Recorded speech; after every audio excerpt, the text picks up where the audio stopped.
Bonjour à tous. Alors, on est pile à l'heure, il est midi. Je suis ravie de vous présenter aujourd'hui cette première édition de Let's Talk consacrée à l'un de nos succès clients. Pour me présenter, je suis Marie, Customer Success Manager chez Talk. Pour ceux qui ne nous connaissent pas ou qui nous connaissent peu, Talk, c'est un éditeur de solutions SaaS dédié à la relation client sur le canal Live Chat. Nous éditons 2 solutions. La première qui s'appelle Bot, qui vous permet de déployer des agents virtuels intelligents en quelques clics sans coder. Ceci automatise en moyenne 80% des demandes récurrentes adressées au service client. Et nous proposons également une solution de live chat permettant de booster la productivité de vos agents. Aujourd'hui, j'ai l'immense plaisir d'échanger avec Anne Clairaut, directrice du service client chez Antoria. Bonjour Anne. Bonjour Marie, bonjour à tous. Alors, la question qu'on va aborder aujourd'hui, c'est comment Antoria a réduit de 50% ses appels entrants avec Talk. Donc, on va avoir une trentaine de minutes pour échanger sur votre expérience. Anne, merci encore d'être avec nous. Donc, voir ensemble la genèse de votre projet d'automatisation, de comment vous l'avez mis en place. Évidemment, on va voir ensemble les impacts qualitatifs et quantitatifs de celui-ci. Et bien sûr, on pourra se garder une dizaine de minutes à la fin de cet échange pour répondre aux questions de nos participants.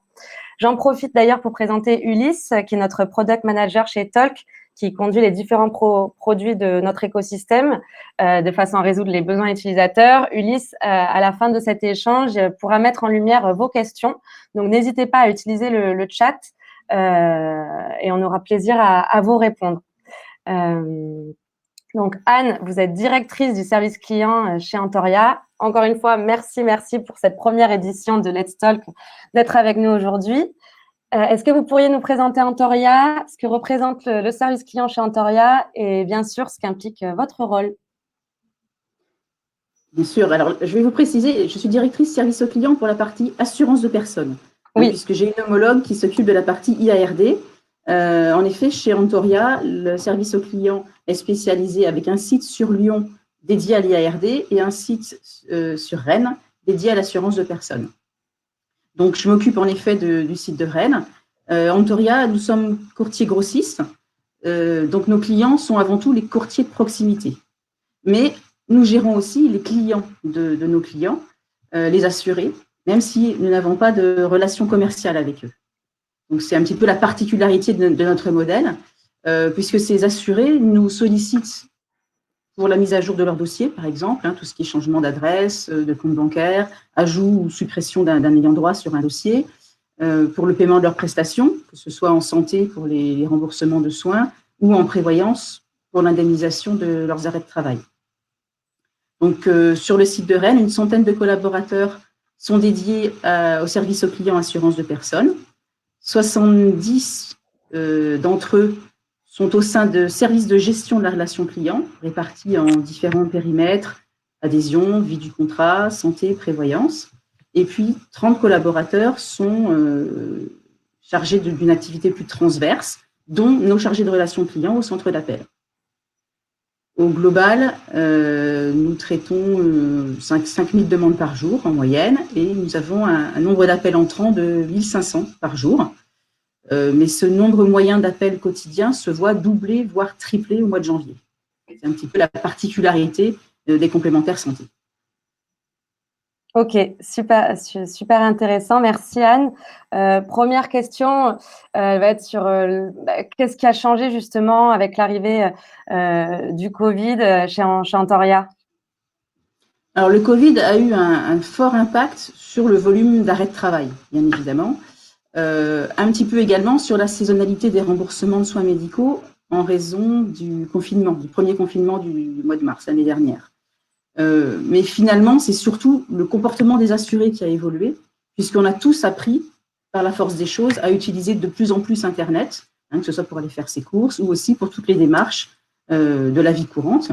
Donc, nous, ça tombait bien, puisque l'année dernière, nous étions en train de refondre totalement notre extranet assuré pour améliorer la fluidité de toutes les démarches en ligne.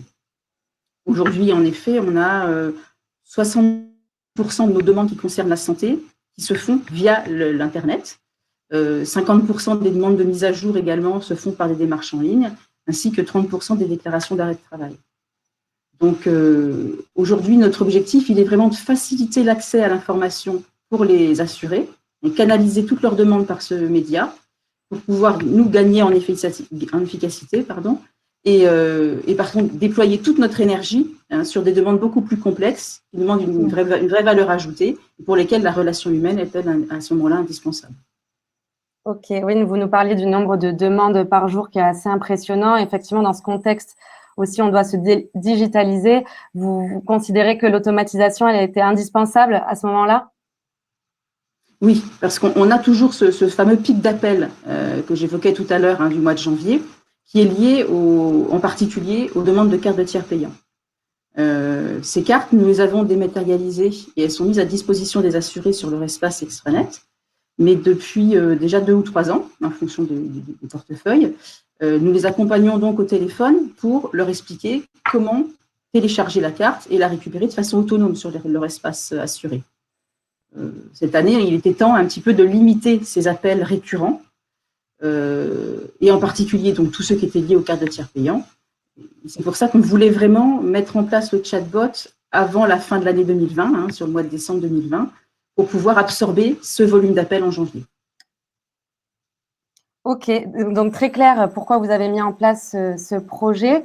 Et afin d'évaluer le succès du coup de celui-ci, vous avez mis en place des objectifs en particulier? Alors, notre préoccupation, bien sûr, comme on s'en doute, c'était la satisfaction client. Chez nous, on la mesure, entre autres, par le taux de décroché. Ça, c'est le nombre d'appels que l'on prend, rapporté au nombre d'appels que l'on reçoit. Donc, notre objectif de taux de décroché, il est de 90%. On l'atteint généralement tout au long de l'année, mais sur le mois de janvier, il chute fortement. Et on l'a vu l'année dernière, par exemple, il chute jusqu'à 60% seulement. Donc, à ce moment-là, le temps d'attente pour les assurés, il passe de moins d'une minute à 10, 20, 30 minutes. Parfois, les assurés renoncent ou bien ils renouvellent leur appel. Alors, c'est encore pire parce que cette réitération, finalement, les place en fin de file d'attente. Donc, ils attendent encore plus. Ça augmente l'insatisfaction. Nous, ça aggrave nos indicateurs. Et donc, on a pu voir ce cas-là, par exemple, l'année dernière, on est monté avec des journées jusqu'à 6000 appels par jour. Et donc, forcément, il y avait beaucoup de réitérations.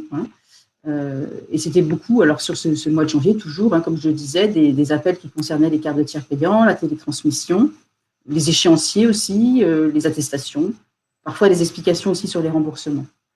Mais c'est vrai que dans ces périodes-là, lorsqu'on a des difficultés à nous joindre, les temps d'attente génèrent des relations tendues au téléphone, parfois conflictuelles, et c'est forcément un impact négatif sur notre relation client qui est détériorée.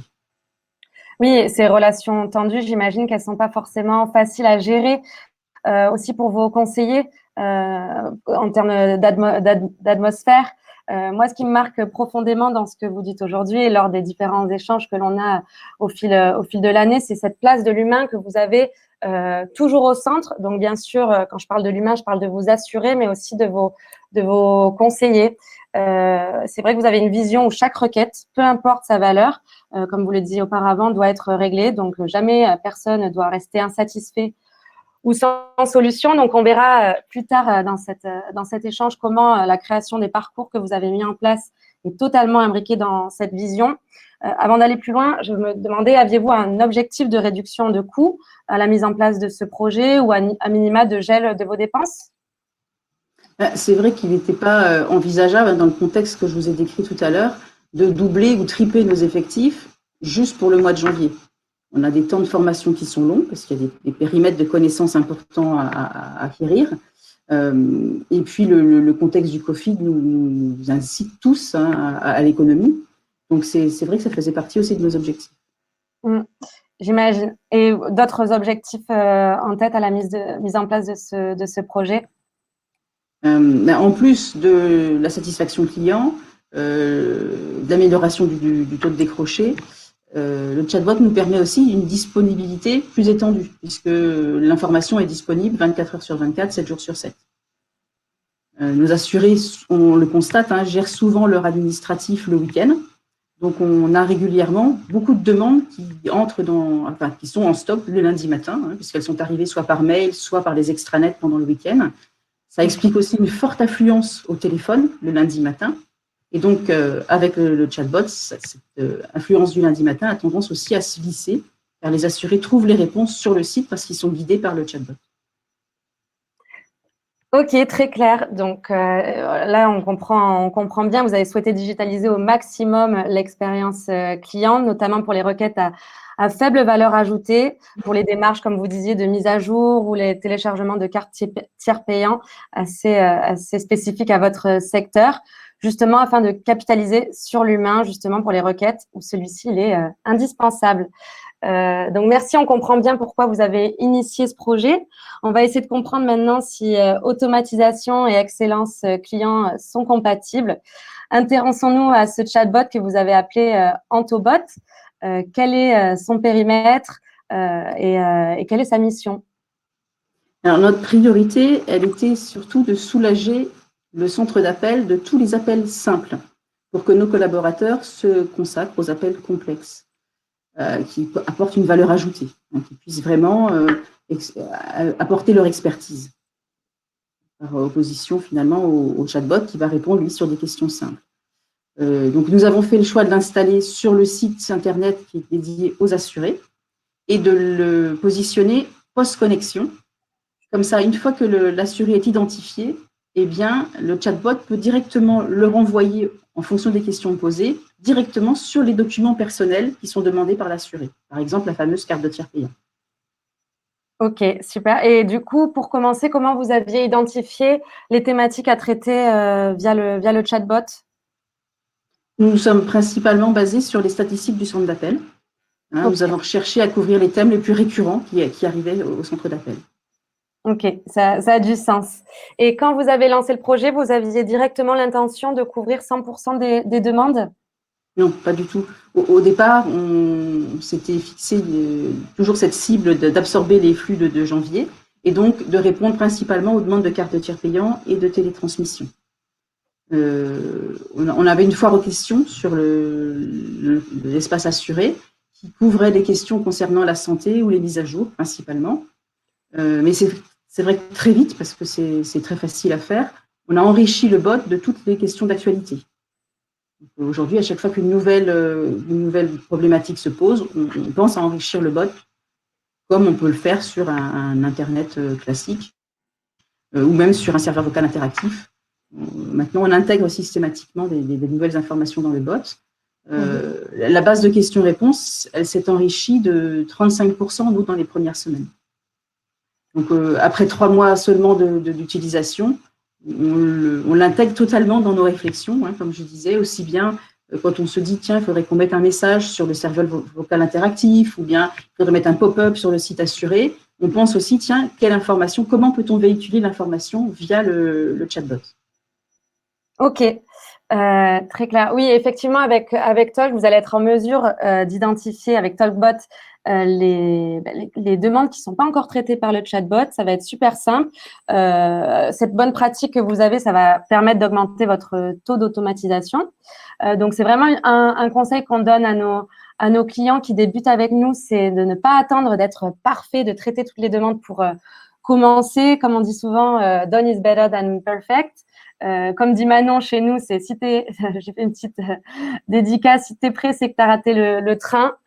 Donc voilà, c'est important de commencer déjà avec une base et on enrichira au fil de temps le chatbot basé sur de la conversation client, donc basé sur des vraies demandes. Et le fait que nous n'ayons pas de système d'art de décision, ça va rendre la mise en place du bot ultra simple, super flexible et ça répond à notre promesse qui est l'implémentation d'un chatbot en quelques clics. Anne, est-ce que l'outil, si oui, comment il vous aide à comprendre ce qui n'est pas satisfaisant pour vos assurés? Et en fait, l'outil signale les conversations qui n'ont pas apporté satisfaction. Et donc, il y a une interface de monitoring qui permet d'enrichir au fur et à mesure ces questions qui n'ont pas pu apporter satisfaction ou qui étaient incomplètes. On a, nous, fait le choix de ne jamais laisser l'assuré sans réponse. C'est-à-dire que si le chatbot ne connaît pas la réponse à une question, il va proposer de compléter un formulaire dans lequel il précise son numéro de téléphone, l'assuré précise son numéro de téléphone, et nous le rappelons dans l'heure. Donc forcément, ça a un effet waouh, hein, les assurés n'en reviennent pas. Et de même, lorsqu'on a répondu, le bot systématiquement va demander si l'assuré est satisfait de la réponse qui a été apportée. Et à chaque fois qu'il n'est pas satisfait, il y a une proposition d'un formulaire également pour qu'on puisse recontacter l'assuré et mieux comprendre. Est-ce que c'était parce que la réponse était incomplète? Est-ce qu'elle était hors sujet? Voilà. Et donc, ça nous permet d'enrichir et de ne jamais laisser l'assuré sur sa faim. Très clair. Ce que je vous propose, c'est qu'on ait une vision du coup de ce parcours. Il est très simple. Hein. Soit, comme vous le disiez, la réponse existe dans le chatbot. Donc, il a assuré à sa réponse instantanément de façon automatique et on va ensuite mesurer sa satisfaction. Il y a 2 autres cas qui représentent au final seulement 5% des requêtes. C'est que soit la réponse n'existe pas encore dans le bot, soit l'assuré a fait une demande explicite d'escalade ou alors a été insatisfait de la réponse du bot dans un premier temps. Donc, à ce moment-là, on va entamer un processus d'escalade vers l'humain où on va demander des informations, des coordonnées de l'utilisateur, son numéro d'assuré, son numéro de téléphone, et vos agents vont être en capacité de les rappeler. Donc, comme vous disiez, il y a un effet waouh, c'est-à-dire que l'assuré comprend qu'il n'est pas laissé sur le côté et malgré le fait qu'il n'ait pas eu sa réponse directement ou qu'il était insatisfait, ou, par exemple parce qu'une réponse était incomplète via le chatbot, eh bien, on le rappelle et ça fait vraiment un service client d'excellence, d'où l'enjeu de l'automatisation qui va vraiment pas déshumaniser votre service client. Donc là, c'est le parcours que l'on a à date. J'ai préparé aussi celui qu'on est en train de construire ensemble avec vos équipes. C'est le fait d'utiliser le live chat. Donc, on est en train de travailler dessus, proposer justement quand la réponse n'existe pas ou que l'assuré fait une demande explicite, d'escalader vers l'agent au même titre. Mais si les agents sont disponibles sur notre plateforme Agent, la remontée se fait automatiquement et absolument sans coup de sûr pour les utilisateurs.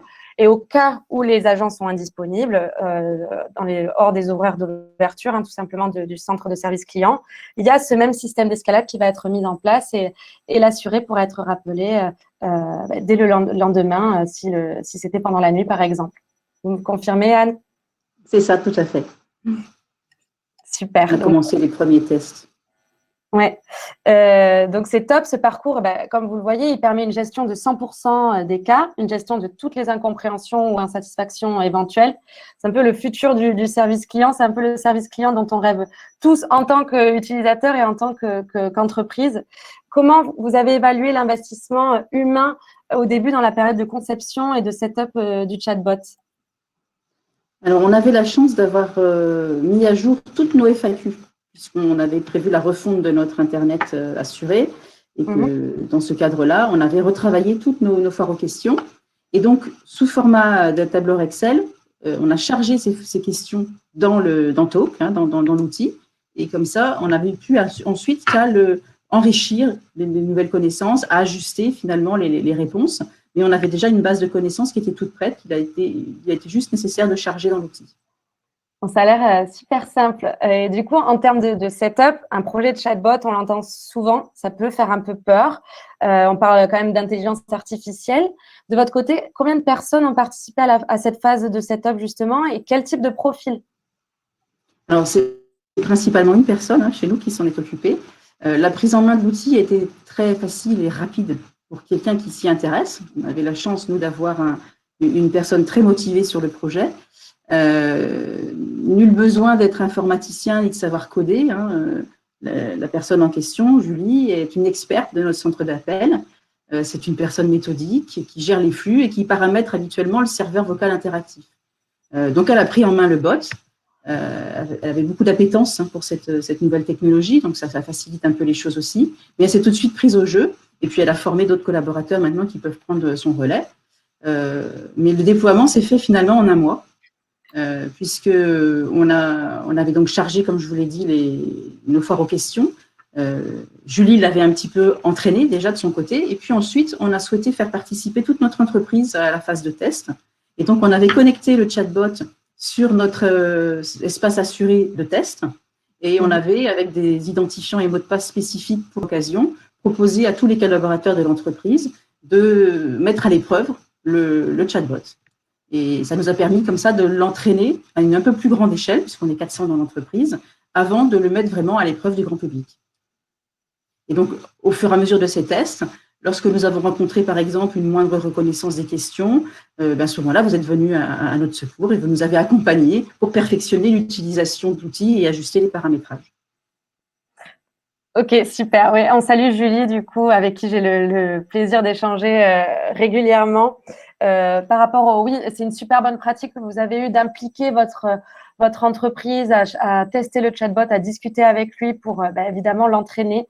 Là maintenant, on n'a même pas besoin de donner des mots de passe ou des identifiants aux collaborateurs. On peut maintenant envoyer directement un lien qui fait office d'espace de recette, on va dire, pour tester le chatbot. Justement, en parlant de Julie, côté équipe service client, comment cette équipe elle a pu adopter le produit en tant qu'utilisateur? Alors, les chargés de relations clients ont été informés de l'avancement du projet au fur et à mesure, puisque Julie est au cœur du centre d'appel, donc elle raconte aussi tout ce qu'elle met en place. Ils ont été impliqués dans les phases de test, parce qu'avant, c'est vrai, de le proposer à l'ensemble de l'entreprise, les chargés de relations clients ont fait aussi de nombreux tests, puisqu'ils connaissent parfaitement les questions des clients. Ils les ont au téléphone toute la journée, donc ils étaient les mieux placés pour le faire. Et puis, très vite, ils ont été mobilisés pour passer les appels sortants, suite à la réception des formulaires. Donc, ça nous a permis d'enclencher un véritable cercle vertueux. Nous sommes beaucoup plus proactifs parce que nous prenons les devants finalement pour appeler nos clients et du coup, nous subissons beaucoup moins d'appels entrants. Et donc, plus on est proactif, moins on a d'appels entrants et plus on a de temps pour faire à nouveau les appels sortants. Donc, c'est un vrai cercle vertueux. Les clients sont assez bluffés finalement et très heureux d'être contactés. Pour les appels entrants qui nous restent, ce sont des appels qui sont un peu plus complexes, qui requièrent l'analyse d'un humain.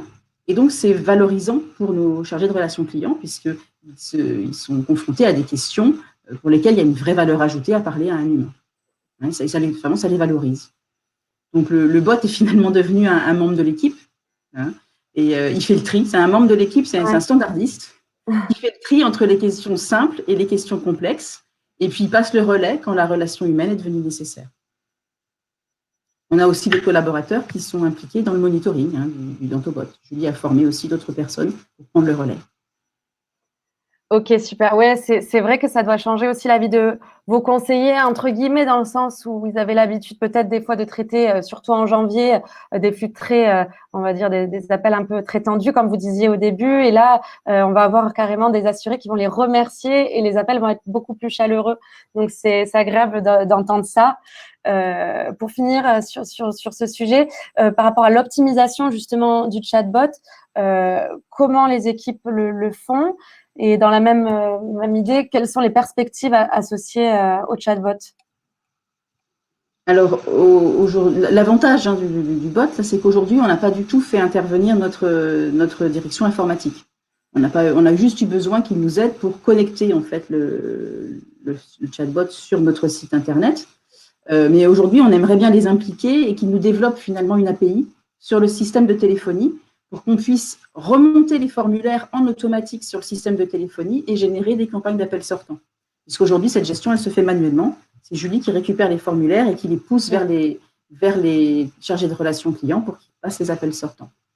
Alors, il y a aussi une autre chose, c'est qu'aujourd'hui, on rappelle très rapidement, suite à ces formulaires, on rappelle souvent dans l'heure. Le lundi matin, s'il y a beaucoup d'appels, c'est dans la matinée. Mais globalement, on rappelle très vite. Et c'est vrai que malgré cela, on a 30% des personnes qui restent injoignables. Elles sont pourtant prévenues, elles nous ont donné leurs coordonnées, mais elles peuvent être peut-être inquiètes de voir un 09 qui les appelle, ou elles ont peut-être trouvé la réponse entre-temps sur l'Internet, c'est possible, ou alors elles sont occupées à autre chose, elles ont fermé leur ordinateur, elles sont parties faire les courses. Mais on a quand même ces 30% d'assurés dont on se dit, ceux-là n'ont pas eu de réponse. Donc, pour apporter une réponse satisfaisante, il faut qu'on trouve une solution plus immédiate. Et c'est pour ça qu'on envisage le live chat. Super. Oui, vous parliez que votre DSI aussi n'était pas du tout impliqué lors du lancement du chatbot, c'est vrai que la seule technicité demandée, c'est mettre une ligne de code JavaScript sur le site internet. Donc, c'est vraiment simple à ce niveau-là. Une question, je pense, que se posent aussi nos participants, elle revient souvent, c'est en termes de retour sur investissement. Anne, est-ce que ça vaut le coup? Oui, oui, parce que c'est la première année qu'on arrive à gérer notre pic d'appel du mois de janvier, hein, puisqu'on n'a pas du tout dégradé la qualité de service au mois de janvier cette année. Le taux de décroché est resté supérieur à 90% et on n'a pas eu besoin de recruter pour absorber ces appels. Bon, c'est top. Je pense que ça va en rassurer certains. Avant de passer à la partie qu'on attend tous, la partie chiffrée, juste vous me disiez l'autre jour, on n'imagine plus le site sans le chatbot. Ça fait vraiment plaisir à entendre. On va passer justement aux chiffres. Je vous laisse voir de vous-même ces chiffres qui comparent janvier 2020 et janvier 2021. On peut voir que c'est un projet, c'est un succès. Je peux vous laisser, Anne, nous présenter ces chiffres qui démontrent que votre stratégie a payé. Donc, on a eu sur les 10 premières semaines plus de 13 000 utilisateurs, 13 450 exactement, avec un taux de résolution de 95%. Alors, on mesure le taux de résolution, c'est le nombre de questions auxquelles Antobot a su répondre du premier coup, enfin, ou après 2-3 échanges de messages. Mais il a su trouver la bonne réponse. Donc, le taux de résolution est de 95%. La qualité du contenu, donc ça c'est en lien avec le taux de satisfaction des clients, puisqu'à chaque fois qu'on leur apporte une réponse, on demande à l'assuré s'il est satisfait ou non de la réponse. Et donc, lorsqu'il n'est pas satisfait, on a un retour, et c'est un fameux formulaire. Aujourd'hui, on a un taux de satisfaction de 94%. Donc, comme on le voit sur le graphique, le bot a contribué à une diminution de 56% des appels en 2021 par rapport à 2020. Alors, il faut nuancer quand même, parce que ce n'est pas la seule raison. Le contexte, on doit le prendre en compte parce que nous avons déployé donc la nouvelle version de notre site internet. Il y a eu une grande communication tous les mois en fin d'année dernière pour inciter les assurés à faire les démarches sur le site internet. Donc, ils sont devenus un peu plus autonomes et ils nous appellent moins. Mais ils ont rencontré Antobot en même temps sur le site. On sait bien que son impact est fort, parce que, en particulier sur la partie carte de tiers payant. On a fait un focus, nous, sur le nombre d'appels. En janvier 2020, on avait eu 8 574 appels liés aux demandes de carte de tiers payant. Et en janvier 2021, on a eu seulement 1 787 appels. Donc, c'est une baisse de presque 80%. Une nuance aussi, c'était la 3e année qu'on dématérialisait. Les assurés commencent à être habitués à la démarche. Donc, ils savent maintenant comment faire. Mais on peut voir que sur Antobot, on a eu plus de 2000 demandes de cartes de tiers payant. Donc, c'est autant d'appels en moins sur le centre d'appel. On a donc, depuis le début, rappelé presque 1 millier de personnes. Même, je crois que cette semaine, on a passé des milliers de personnes qu'on a assurées, qui ont été rappelées suite à des réceptions de formulaires. Et donc, ce sont toujours autant d'appels entrants en moins, puisque ce sont des personnes vers lesquelles on va, donc toujours le même cercle vertueux. Et lors du rappel, non seulement on a le fait waouh, mais en plus, on peut collecter d'autres questions, d'autres réponses, et donc on va diminuer le nombre d'appels entrants toujours. Et on a une vraie satisfaction à la fois des clients et des collaborateurs qui ont vraiment l'impression d'être dans le service client. Là, pour le coup, ils sont proactifs, ils vont vers le client et ils reçoivent des remerciements toute la journée. C'est vrai que c'est plus agréable pour les collaborateurs. Oui, vous me faites ma transition pour la question que j'allais vous poser justement en termes, là vous nous parlez de chiffres ultra impressionnants. D'ailleurs, bravo parce que vous avez vraiment éduqué vos assurés à vraiment avoir cette autonomie du self-service, on va dire, et de vraiment se diriger vers votre site internet que vous avez refondu et poser les questions au chatbot. Donc, ces chiffres sont impressionnants. En termes de bénéfices qualitatifs, vous pourriez nous en parler également ? Eh bien, d'une part, le client, il obtient directement une réponse à ces questions simples, puisqu'il est guidé dans l'utilisation du site internet, et ça, 24 heures sur 24, 7 jours sur 7. Donc, il y a déjà une amplitude qui est importante. Et puis, en Toria, nous, on a aussi évité le recrutement de collaborateurs juste pour absorber le pic de janvier. Donc, c'est une économie aussi réalisée sur le pic de janvier. Mais probablement, on le verra tout au long de l'année, parce que même si on a un nombre de sollicitations qui a baissé sur février-mars, et ça, c'est ce qui était prévu, hein, on le savait que c'était surtout le pic de janvier qu'il fallait absorber. On constate quand même que le bot reste très sollicité encore. Donc, ça nous fait aussi repenser le dimensionnement de nos équipes au téléphone et surtout la réallocation de ces ressources. C'est-à-dire qu'on est en train de réorganiser finalement avec des périmètres d'expertise différents et d'imaginer de dédier peut-être certaines personnes à l'appel sortant et puis aussi à des appels à valeur ajoutée vers les clients, nos premiers clients, les courtiers. Ça va nous permettre justement de libérer de la ressource pour travailler vers les courtiers. Ce qui est bien aussi, c'est pour nos collaborateurs, les chargés de relations clients ont compris qu'ils étaient valorisés dans leurs fonctions. C'est-à-dire qu'ils ne sont pas supplantés par une machine. Au contraire, les ressources humaines vont maintenant être dédiées à la qualité davantage qu'à la quantité. Et c'est Antobot, lui, qui va répondre en quantité de demandes. Donc, on est en train également d'étudier l'impact sur nos flux entrants par mail. Parce qu'il y a certainement aussi beaucoup de questions qu'on recevait par mail et qu'on ne reçoit plus. Donc là, ça va pouvoir enrichir nos chiffres et j'espère rapidement avoir les résultats de cette étude. Oui, super pour ces bénéfices qualitatifs. J'aurais pas dû regarder le chat, mais je vois que Mélodie nous demande que le nombre de personnes que vous devez avec le nombre de personnes que vous devez rappeler, est-ce que le bénéfice du chatbot n'est-il pas limité? On parlait tout à l'heure du nombre d'appels, justement, quels étaient aujourd'hui les résultats pour reciter Anne, Mélodie, on est passé quand même de 106 000 appels reçus en janvier 2020 à 47 000 appels reçus en janvier 2021. Donc, ces 1000 assurés qu'on a appelés en janvier, vous voyez, l'impact, il est moindre sur le nombre d'appels total. Et pour rappel, donc, du coup, le taux de décroché est passé de 60% à 95%. J'espère vous avoir répondu. On répondra à toutes les autres questions, ou du moins au maximum juste après. Anne, au final, c'est l'objet de cet échange. Est-ce qu'on humanise avec cette automatisation la relation client? Oui, on humanise la relation client puisque, d'une part, les assurés sont épatés par les rappels. C'est vrai qu'ils sont assez surpris et agréablement surpris. Ils apprécient la démarche, ils en profitent pour poser d'autres questions.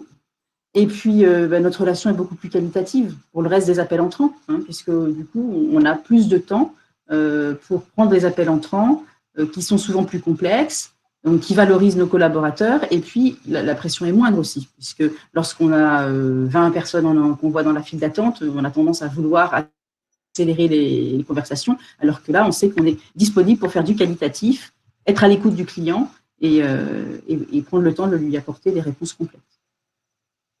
Super. Je vais me répéter encore, mais ce qu'on me comprend, Anne, c'est vraiment ce qui est passionnant avec votre histoire et votre vision, c'est encore une fois l'humain au centre de votre stratégie, de votre vision, que cela soit vos assurés, donc vos clients, mais aussi votre équipe, les conseillers. Votre but, c'est réellement de leur faciliter la vie grâce à l'automatisation. Vous avez réussi à automatiser sans déshumaniser, bien au contraire. Justement, après avoir automatisé une partie du service client, ce que je comprends, c'est que vous êtes toujours en phase avec cette vision, justement. Tout à fait. On souhaite poursuivre encore les développements et évoluer aussi. On cherche à encore progresser et améliorer le service aux clients. Donc là, on a commencé à tester le live chat aussi pour remplacer les formulaires sur les heures d'ouverture. Ce qui ne nous empêchera pas d'appeler si, par exemple, la demande est assez complexe. Donc, l'idée, c'est que dans un premier temps, l'assuré sur son site Internet va avoir affaire à Antobot, un robot qui répond simplement à des questions basiques.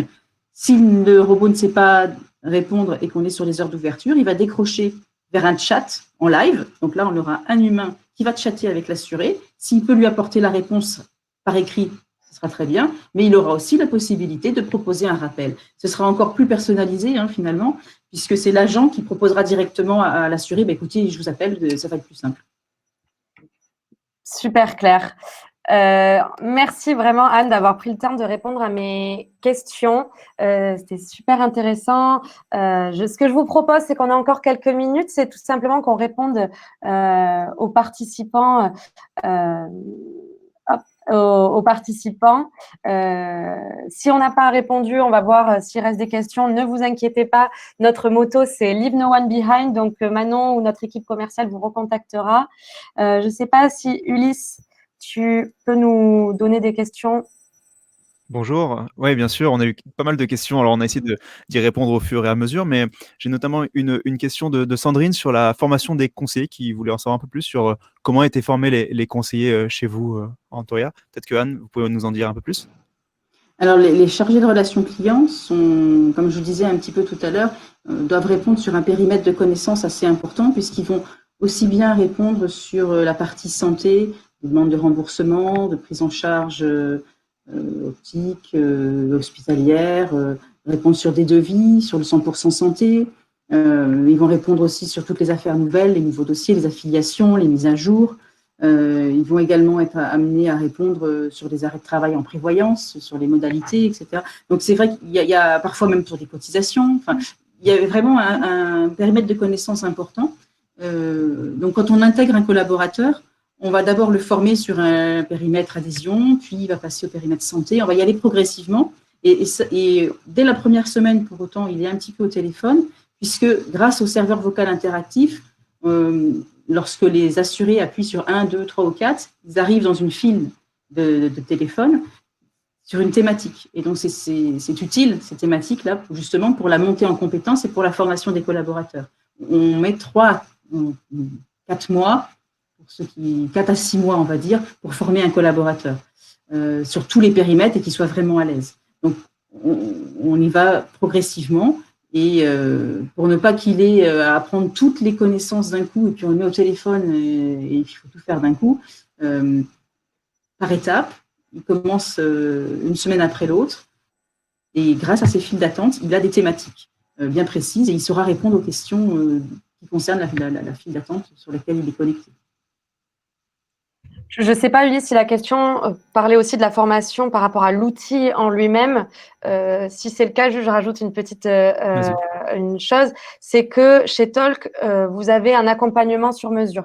C'est-à-dire que tout ce qui est formation, optimisation du chatbot, accompagnement général, vous n'êtes jamais seul et on essaye vraiment de vous accompagner, que vous soyez entre guillemets un petit client ou un grand, on veut que votre projet soit un succès. Donc, si ça passe par former vos équipes,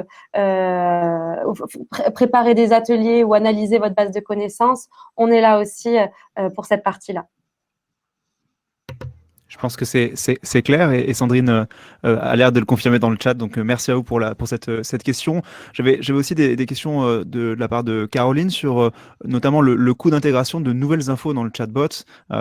Alors ça me parle aussi un petit peu parce que ça fait partie du produit. On fait en sorte justement que le produit soit le plus simple d'utilisation possible et le plus rapide dans justement la mise à jour et l'actualisation de la base de connaissances. Est-ce que Anne, vous pouvez aussi nous parler de cette action-là, cette routine de venir agrémenter la base de connaissances et l'effort du coup associé à cela?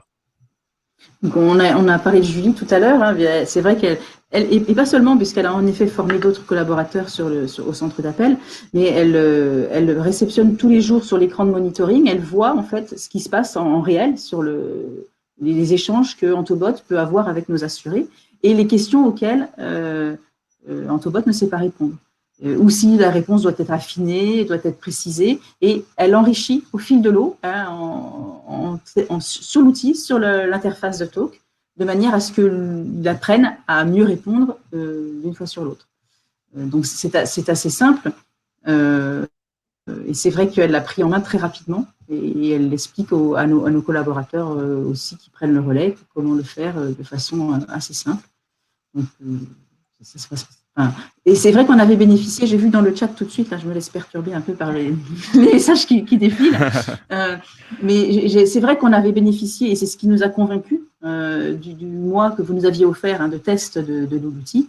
Et c'est vrai que au bout d'un mois de test, c'était devenu une évidence. Voilà, on s'était approprié l'outil, c'était parti, il fallait y aller. Hein. Ouais. Donc, c'est vrai que c'était important et ça a pas mal contribué à notre décision parce qu'on a été convaincus par la pratique. Super. J'avais une dernière question que j'avais notée pendant la session, qui était plutôt autour de votre stratégie, de comment vous incitez les assurés du coup à se rendre sur l'espace assuré pour justement bénéficier du coup de tout cet accompagnement-là. Est-ce que vous avez une stratégie particulière par rapport à ça, ou ça se fait assez naturellement dans la customer journey de vos utilisateurs? Alors, depuis toujours, nos collaborateurs au centre d'appel, donc les chargés de relations clients, avaient pour mission d'inciter aussi les assurés à aller sur l'espace assuré, répondre à leurs questions quand ils étaient sollicités, mais leur dire aussi, si vous souhaitez, vous avez cette information sur votre espace assuré, à tel endroit, telle rubrique, etc. Est-ce que vous avez vos identifiants? Est-ce que vous voulez que je vous accompagne? Et c'est vrai que depuis plusieurs mois et plusieurs années même, les chargés de relations clients accompagnent nos assurés dans l'utilisation de l'espace assuré. Donc ça, c'est une première chose. Et puis, l'année dernière, comme on avait prévu la refonte de l'espace assuré, eh bien, on l'a beaucoup communiqué aussi avec des mails récurrents, des campagnes de mails en masse qui ont été envoyés septembre, octobre, novembre, voilà, pour 3 ou 4 mois d'affilée, comme ça, pour rappeler aux assurés toutes les informations qui sont disponibles sur l'espace assuré, et puis leur confirmer leurs identifiants de connexion. Parce que c'est souvent ça la difficulté, c'est où sont mes identifiants, etc. Donc quand ils appellent le centre d'appel, on peut aussi on leur expliquait, et puis maintenant ils ont les modalités pour mettre en place les identifiants. Super. Super. Super.